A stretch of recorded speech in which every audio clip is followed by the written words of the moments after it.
Good evening. This is BelGeode, and we are back with some more X-Plane 11 in virtual reality.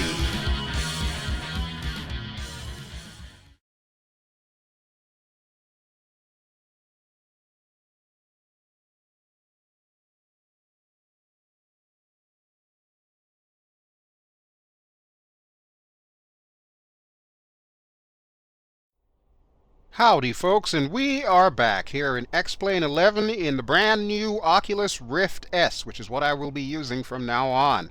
As you can see, we are in Saba, and we are in the brand new AirWorthy Designs payware scenery known as Princess of the Caribbean Part 2, and our chariot for this evening is going to be the absolutely free Ryan Navion by vFlyteAir. vFlyteAir may sound familiar to you because I featured some of their aircraft before, the Grumman Tiger and the Grumman Traveler. This is another beautiful design. Now please make note, there are two versions to this aircraft. There's a vintage version, which is this one, which is absolutely free, and then there is the payware version, which has a more modern cockpit. So, here we are at Saba. And this runway is infamous because it drops off in a steep cliff on either side, so we're going to need to be careful. But first, let me show you some of the features of this 100% fully VR-compatible aircraft. Most notably, it comes standard with AvaTab. Yes! Now, I should also mention, as I move the AvaTab around and see how you can change the angle of everything, that even though the vintage version, the free vintage version, does have two versions, one with AvaTab and one without, there's really no need for you to get the version that comes without AvaTab, because you can just simply click on the little circle as I did to make it appear, and then when you're ready to make it disappear, you do the same exact thing. So you just kind of reach behind the little AvaTab and make sure you click on it and it'll disappear. So pretty cool stuff. Alright, so let's go ahead and do that real quick here, because I don't think I'm going to need AvaTab for this short hop. We're going to be going from Saba to St. Barts. Yes, the infamous St. Barts. As if it wasn't bad enough taking off from here. Alright, let's go ahead and get our startup done. So battery on, generator on, and we're probably going to want our position lights on as well. So there we go. And let me get our instrument lights up. Not the cabin lights, but the instrument lights. Takes a little while to turn them to the right there. Alright, there we go. I think that is as far as I can go. Yeah, that's about it. Alright, that'll work. Okay, so as you can see, as a vintage aircraft, yeah, this is totally old school. We've even got our fuel mixture. The fuel tanks are already opened, so we'll just check our little mixture controls here. Right now it is pushed out, so it's fully lean. We'll push it in to make it rich. Okay, there we go. And parking brake, we'll make sure that that's on. Right now the medium strength brakes are on. That would be just the wheel brakes. Parking brake is now fully on, and when it goes to the fully down position, the parking brakes will be off. Alright, let's get our magnetos going. So left, right, and one more click to make it both. And there's a little starter just to the right and below that we will be pushing in a moment. Let me just make sure everything looks kosher. It does. We'll crack the throttle a little bit, and we'll lean out and go clear prop. And of course no one's paying attention because they're all in line. So let's go ahead and get this bird started. There we go. We got a good start. We're idling a little high, so we'll pull it back to about 1,000 RPMs. A little bit more. There we go, right there. That's perfect. Okay, so while we're waiting for the oil to heat up a little bit, let me show you a bit more about this fully 100% VR compatible aircraft. First and most important, there are 4 seats in this thing, and you can sit in all 4. For example, here we are in the co-pilot seat. So yeah, there you go. Look at that. Look at that. Now I'm going to point out this nifty little tool right here. This is part of our autopilot. This is where we do our heading hold and all of that good jazz. So I do need to change the heading, because after we take off we're going to go around Saba, and then we're going to head to a heading of, I want to say Probably about 080 or closer to 070. You know what? I think that'll do for the time being. We'll adjust it when we go airborne, depending on how far away we are. We can go in the back seat as well. So there's 2 seats in the back seat. Actually, 3 seats in the back seat. The middle, the left, and the right. We are in the left seat right now. And we even have a dome light above that we can turn on. It's not as impressive right now because it's still bright out, but we're expected to arrive in St. Barts in the evening, just after sunset, so we'll be able to use it then. For now, we'll go into the right seat. And there we go, look at it. I love how they made these chairs look like they're truly from the 1950s. This is just perfect, and this is the kind of detail that I love when developers do. It's awesome stuff, man. It's awesome stuff. All right, let's head back to the pilot's seat. Okay, and everything's looking kosher. Now, before I do anything else, I am going to do a full controls wipeout. So let's go to the outside view.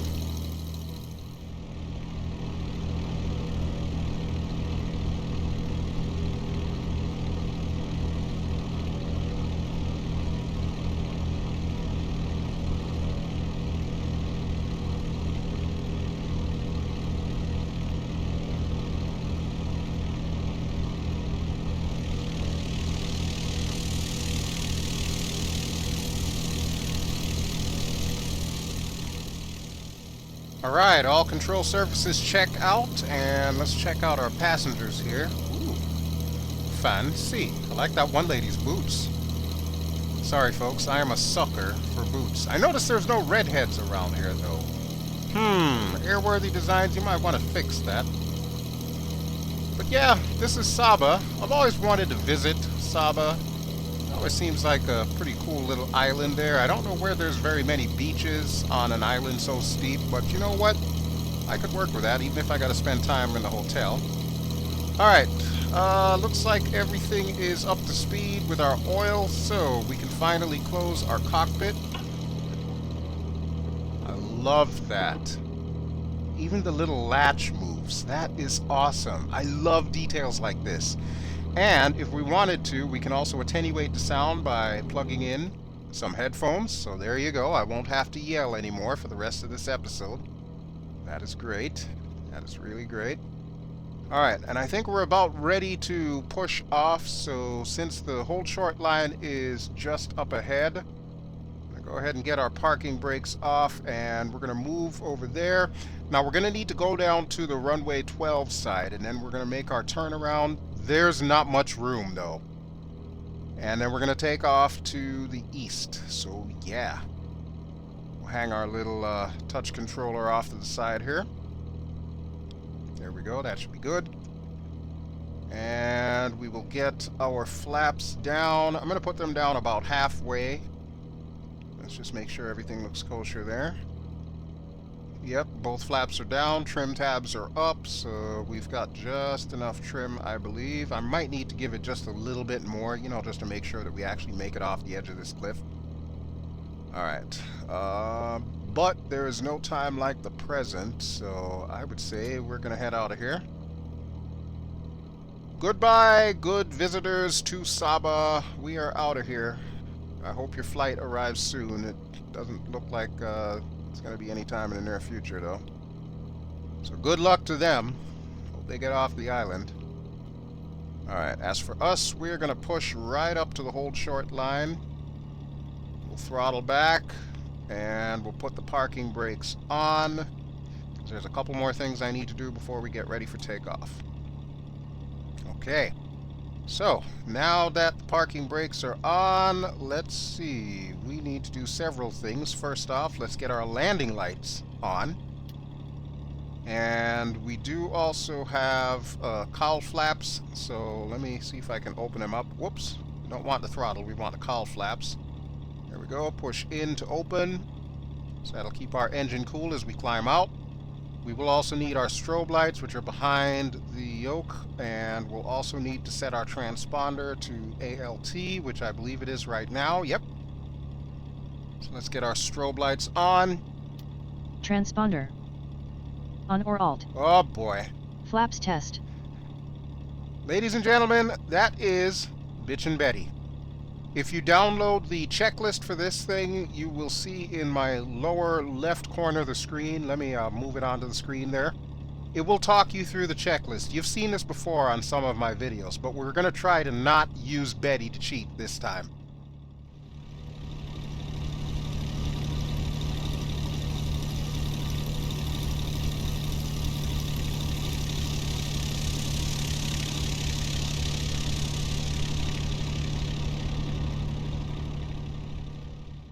Everything's looking good from the outside, and of course everything looks great in here, so I think we are ready to push out to runway 12.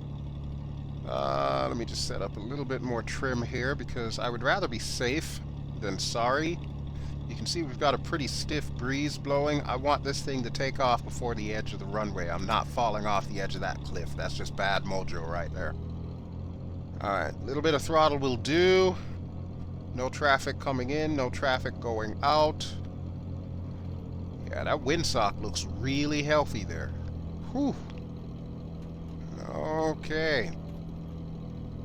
Needless to say, trying to land on this runway is indeed a challenge. You have to have an aircraft that is capable of short takeoff or landing. Otherwise, yeah, this is just not going to happen. I do not recommend taking a Navy fighter like an F-14 here, because there are no wires to stop you from going off the opposite end. Yeah. Navy fighters make it look easy. It's not so much when you're actually in something like this trying to land at Saba. You really, really gotta do it right and by the numbers. Otherwise, it's gonna be a really short trip off a really deep cliff. Alright, but let's see if we can turn around and we'll get ourselves ready for takeoff.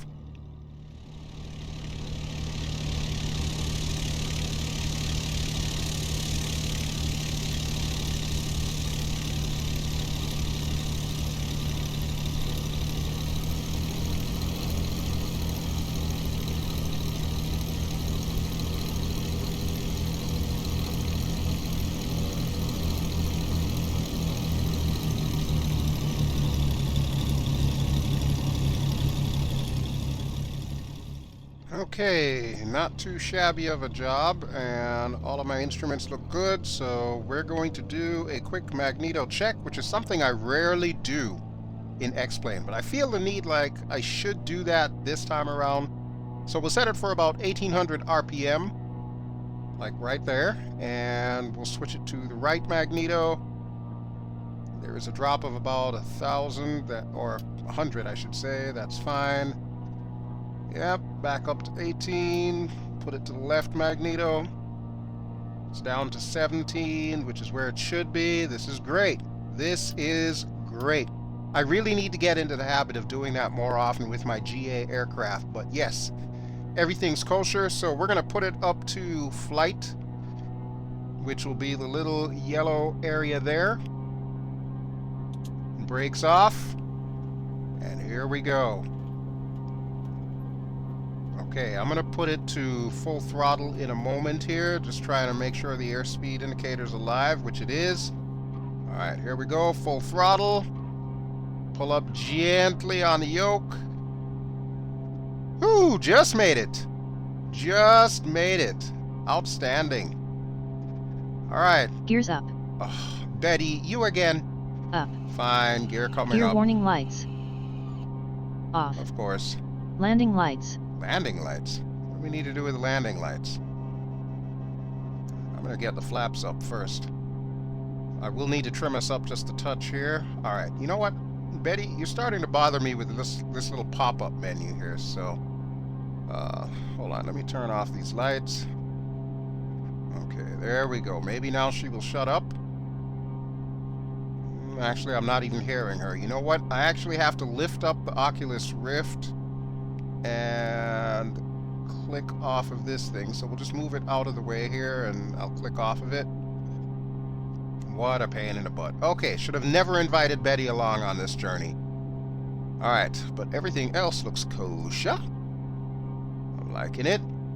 Okay, so we're going to fly around Saba, and when we get back to where the airport is, I will put us in autopilot. We're going to bring it up to a cruise altitude of only, I'd say, about 3,000, maybe 3,500 feet. We really don't need to get much higher than that. It's a beautiful day out. There's not a whole heck of a lot of thermals or turbulence and whatnot. So we should be able to do this hop, skip, and jump to St. Barts with no issues whatsoever. So I'm thinking we'll be fine there. But I also want you all to take a better look at Saba, so that is the reason why I'm going clockwise around the island here. And I will try to peek outside a little bit, or actually, you know what? What I will do is I'll probably just go to the outside view. Let me just make sure we're properly trimmed here so the aircraft doesn't go out of control as I'm in the outside view. Alright, so I want a little bit more bank angle here. Okay, that should do it. Let's go to the outside view and check out Saba.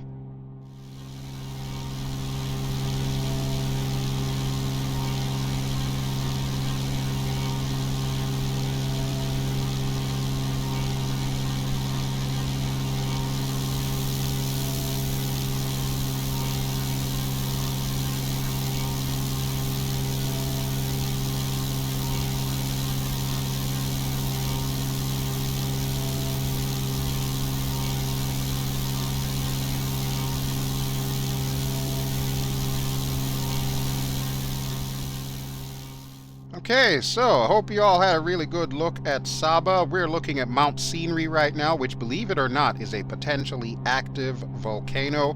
It's pretty much the main landmark on this island, aside, of course, from the airport.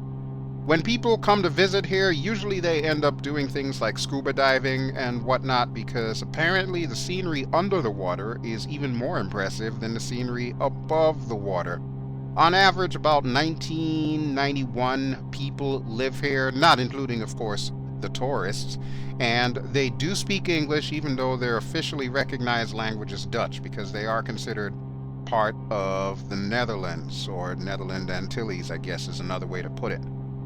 Okay, but we are going to say goodbye to Saba and point ourselves in the direction of St. Barts. Right there you will see the island of St. Martin, and off to this side is St. Barts. That's where we're headed. Let's see what our altitude is at right now. 3,200 feet. So I'm going to go ahead and put the autopilot on. Let me get a little bit more pitch going here.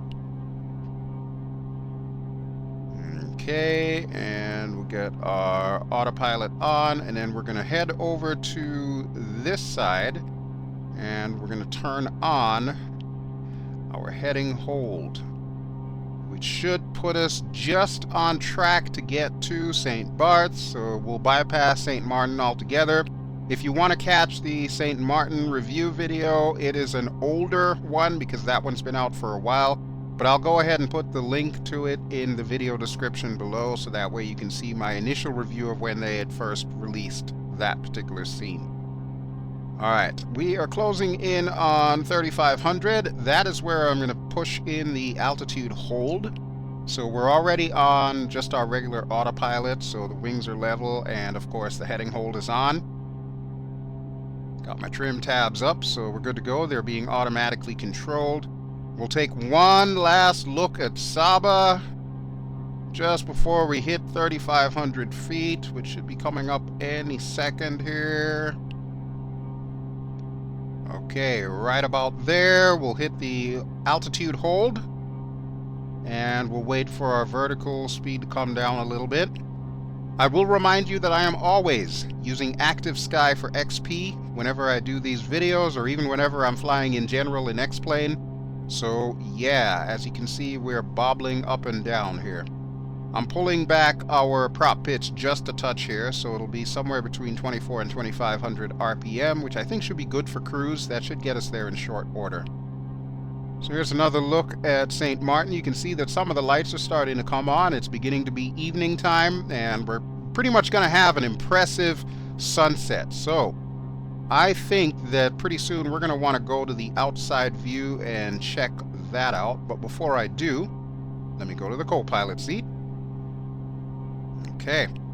An interesting thing that I should tell you as I'm fiddling around with our heading bug here, you see that little glove box directly below the heading controls for the autopilot? Inside that little glove box is a record player. I'm not even kidding. There's a miniature record player. When you click on it, it'll pop out and it'll sit in the co-pilot seat. When it does, it will play a vintage track. I don't even remember what song it is, but I know that it's pretty cool. So we'll open that up real quick and you can see the little tiny box there. When you click on it, it will pop itself out into the seat. It'll grow to the full record player size, and then it will play the one song, and then when it's done, it'll pop itself back in the glove box.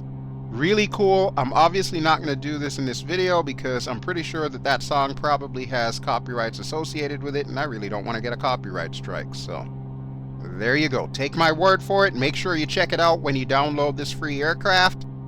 It's awesome. It's just so awesome. Oh, looks like there's an oil rig out there. Okay, so X-Plane is at it again. They like to put oil rigs all over the damn place, even if they aren't there in real life.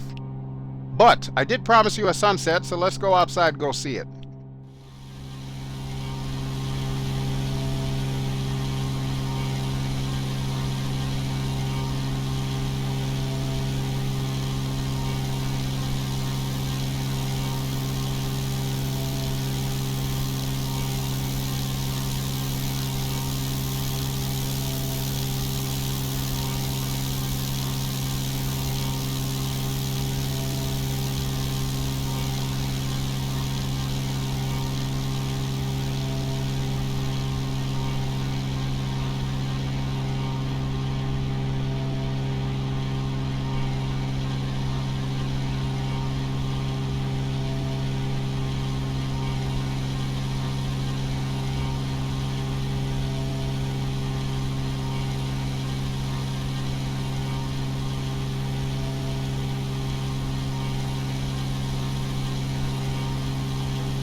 As we're closing in on St. Bart's, I just want to remind you that I am using UWXP.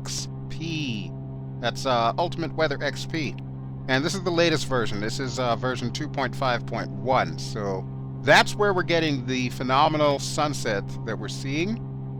And of course the reflections on the water as we approach St. Bart. Off in the distance you can see the lights of Gustavia. That is the main town or city, as the case may be, for St. Bart's. And then just beyond that is going to be the infamous airport behind the hill. Landing at that sucker is going to be really interesting indeed. But at least we're not going to St. Martin, because I do have one complaint about the AirWorthy Designs St. Martin.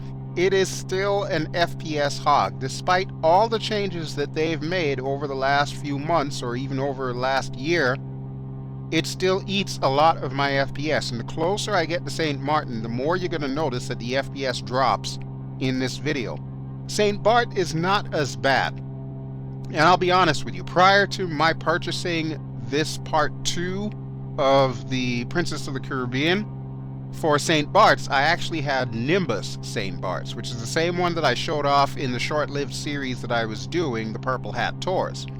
Now, Nimbus version was a frame hog, and I don't know what Nimbus has done to, improve that, but because of the close proximity to St. Martin, the St. Bart that I have here does tend to eat a little bit of frames. It's not too bad. It's not nearly as bad as Nimbus was, which is very unfortunate because I love all of Nimbus's scenery. But it's something that unfortunately I have to live with until AirWorthy Designs is able to continue their ongoing process to improve the performance of St. Martin.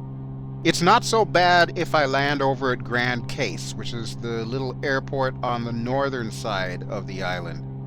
Where it becomes a problem is when you get over Maho Beach and where all the hotels are and where Princess Juliana Airport is. That's when all of a sudden everything goes to hell in a handbasket. And I do mean one of those fancy painted wicker Easter baskets. It's that bad. But hopefully AirWorthy Designs will address that. For now, let's go back outside.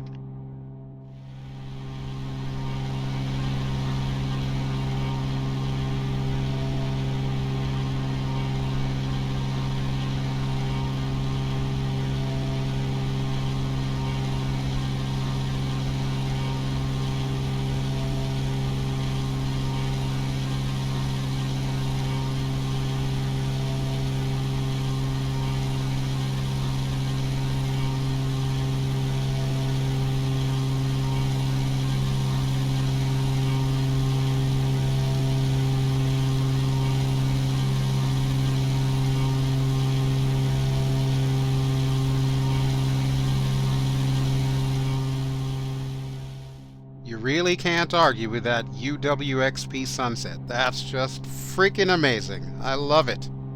Alright, so I've turned Avatar back on because we're getting closer and closer to St. Barts, and I need to see where my aircraft icon will be in relation to this runway, because we've got to pretty much nail this landing. If you've ever tried this before in any flight simulator, you have a pretty good idea of the challenge that I'm about to face as I turn off the autopilot and bring this aircraft down onto that runway. So, yeah. I will... Hold on, what is that? Oh my god, it's a Nimitz-class carrier! What is that doing here? That is awesome!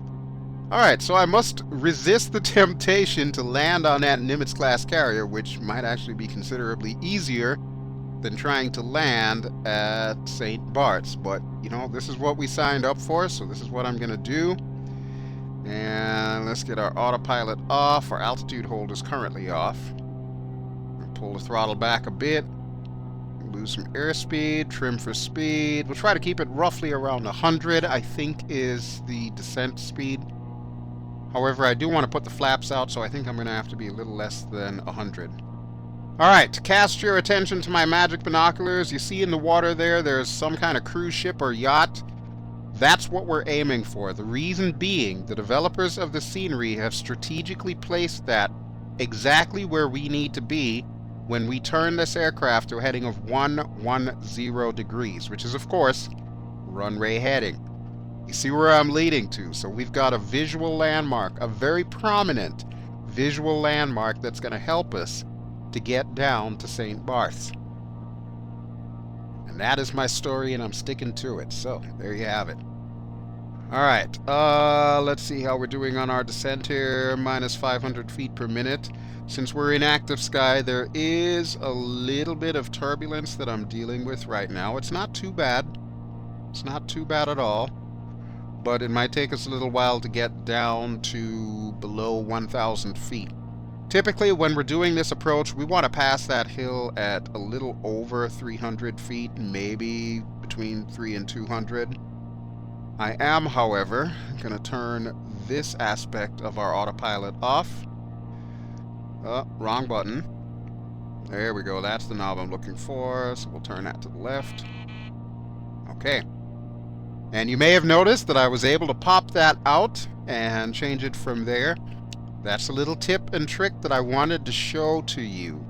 When you get this aircraft, which I know you're going to download this aircraft if you're a fan of vintage aircraft like I am, remember that. It'll make your life a heck of a lot easier while in VR. You don't have to reach over or move over to the other seat to do that.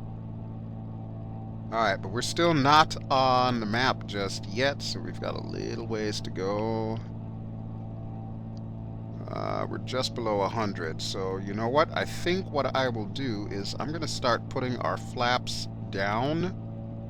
I'm probably going to set it to takeoff flaps, or what I consider takeoff flaps. I'm not going to put it totally to landing flaps. So let's turn off the autopilot completely, so that way it's not trying to pitch itself up. And I have full control over the pitch wheel. as well as everything else. Alright, and what are we looking like for altitude? Altitude's looking good. We're closing in on 200. Alright, let's get our flaps down halfway. Of course we're going to bubble up. Of course we're going to bubble up. Not a problem, though. Trim ourselves down just a touch here. We did happen to lose a lot of airspeed, but I'm going to try and keep it between about 70 and 80. And that should do us nicely. Okay, now I want to go to the outside view. So I am lowering the landing gear, and then we're going to check to make sure that we've got 3 down and locked.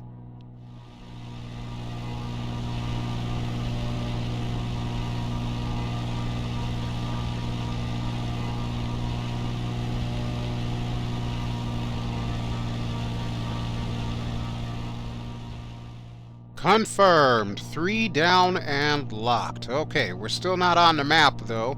So we've got a little ways to go. I'm going to give us a little bit more throttle here. And we'll check our rate of descent. Ugh. That's the only downside with using Active Sky. It makes you work for it. There is turbulence all over the place. There's thermals here and there. And yeah, you really got to pay attention to what you're doing in order to bring this thing down safely. Approach speed 100 knots. Oh no. Fuel pressure. Not her Check. again. Ammeter. Check. Betty, go away. Sheesh. Every time she pops up, I've got to take off the Rift S because, of course, you can't see that little checklist in VR. Hello, will the person who developed the checklist thing, can you please make it at least VR capable so I can, like, check all of this stuff off in VR? That would be great. That would be really great. Alright, I've given it a little bit more throttle here because I kind of want to get closer. Otherwise it's going to take us forever just to come in and land. So you can see I've got it roughly around 70 or so, between 70 and 80, which is actually what I was shooting for. Approach speed technically is supposed to be 100, but since I like having the flaps down, and I really don't remember what the flap extension limit speed is, I kind of wanted to get that done now, just to, you know, basically get myself in configuration to land. Alright, but we are almost there, and everything's looking copacetic, so there's really only one thing for it. I am going to shut up right now, and I'm going to go to the outside view for an extended view.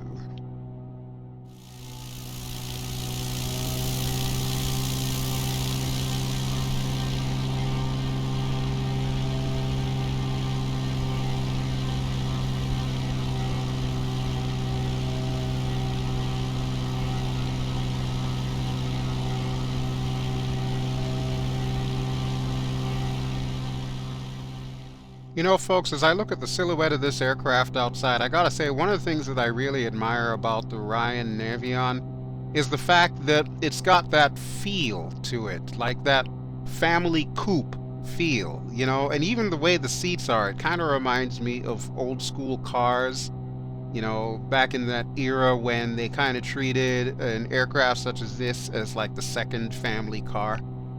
And since the Jetsons still promised me my fly-in car before I'm dead, I am hoping that I will get something that has the same charm as this thing does.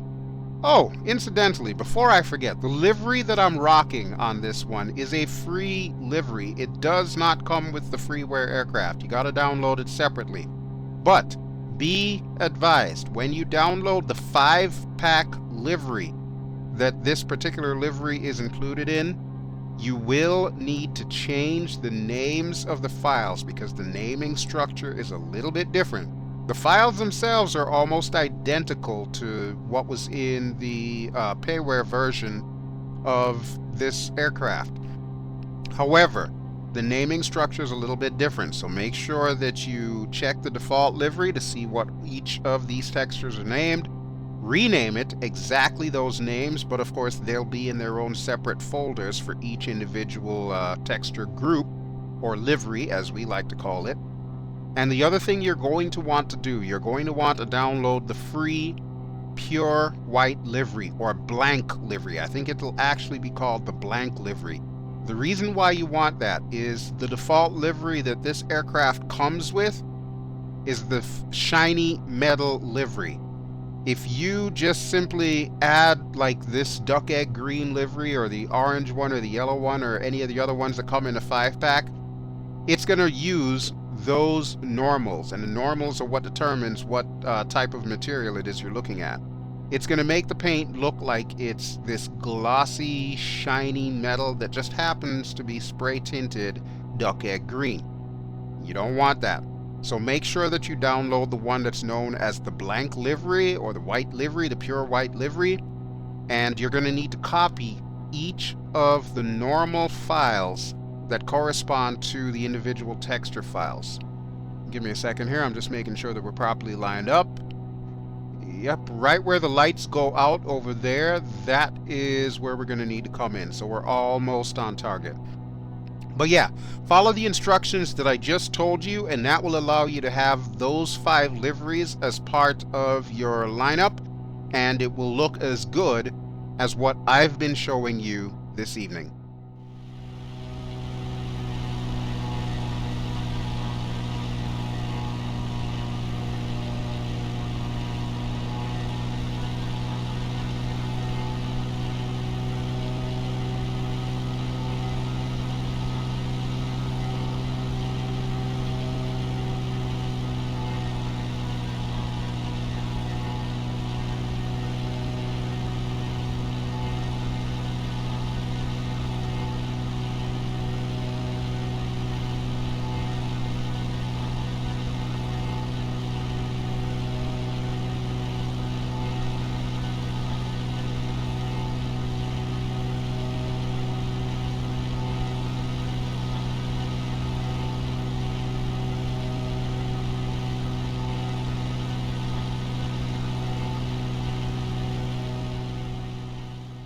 Alright, I'm pretty certain this is the part you have all been waiting for. You want to see if I nail this landing, or if it becomes a huge Mongolian cluster F.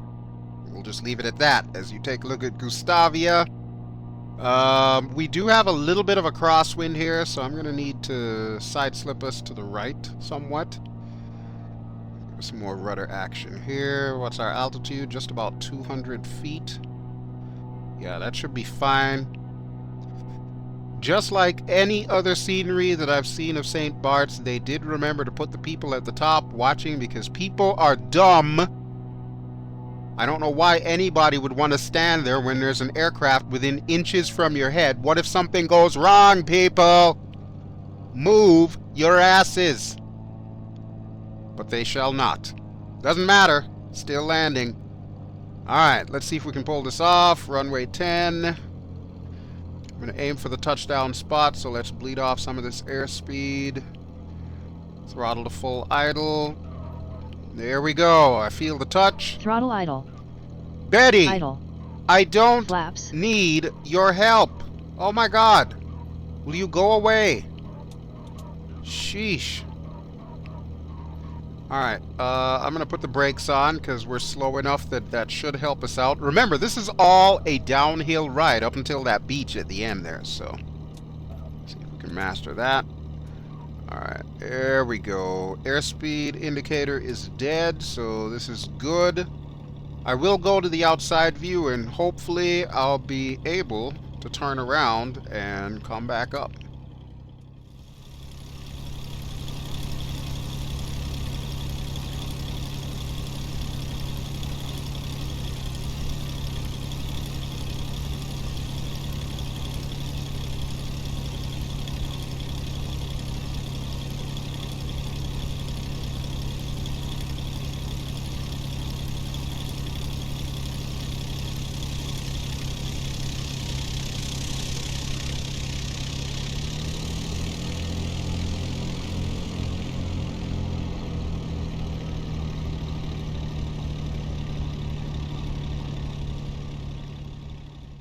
You know, I don't know why it suddenly dawned on me, but I actually turned off the position lights and left the landing lights on the entire time. Oy, I'm such a dummy. Alright, let me get the flaps up. Alright, but we made it safely to St. Bart's. We did lose a little bit of FPS in the process, but hopefully because... Strobe lights. Oh my god, not again! Betty, will you please leave me the hell alone? Ugh. But anyway, because it is just past sunset, exactly when I expected it would be... Off. Electric Is she fuel still pump. going? Off. I give up. Transponder. I just give up. Betty, shut up once and for all. Holy crap. Who invited you anyway? It sure as hell wasn't me. Well, I guess technically it was. I'm the only person who used this. Alright, but anyway, I started to say we made it here safe and sound, so let me turn off Avatab. We're going to taxi up here and head to our parking spot, and we will call this episode done. We did lose a little bit of FPS, but because of the fact that it's just past sunset and the beginning of dusk, you really can't tell it all that much. I can tell it in VR because it is a little bit noticeable, but hopefully you can't really tell that on the screen, which is pretty good, if I should say so myself. I think it actually looks pretty good from what I can see here. Alright. But, with that having been said, one final thing that I want to mention to you before I call it quits. More than likely, you will be watching this video the first week that it is out. That will be the week that I am heading to FlightSimExpo in Orlando, which is June 7th through the 9th, 2019. I will be seeing the Laminar Research developers. Let me turn on our light here. If you can think of any specific questions you would like me to ask them, please chime in the comments. I will be checking this video throughout the week and reading all of your comments. And pretty much... Oh, shut up, Betty. Shut up. I'm trying to talk here. Pretty much, I will be trying to get as many of your questions answered as possible. So remember, if there's something in particular that you want to ask of the Laminar Research devs, or pretty much any of the developers that are going to be there, ask it in the comments to this video, and I will take your comments to the devs when I get to Orlando when the convention's going on. I will get the answers for you, and I'll figure out a way to put it up, either as its own separate video, or perhaps in the next Explain video. Alright, but with that having been said, for those of you who are going to Orlando, I will see you there. I will have on a purple hat, so look for me, and I'll share a drink with you at some point in time at the bar. For everyone else that will not make it there, be sure to tune in, and I will have full blow-by-blow coverage of the event as much as I can do. I'm not going to live stream it, but FlightSimGuy will be, so be sure to follow his channel as well. Alright, as for me, I'm just about done for today, so thank you as always for watching. This has been BelGeode. I have been flying in X-Plane 11 in the free vFlyteAir Ryan Navion. We've been flying around in the Princess of the Caribbean 2, that's Part 2, Scenery, by AirWorthy Designs. If you enjoy what you've seen, please feel free to give me a like and a subscribe, and I'll talk to you later. Ciao!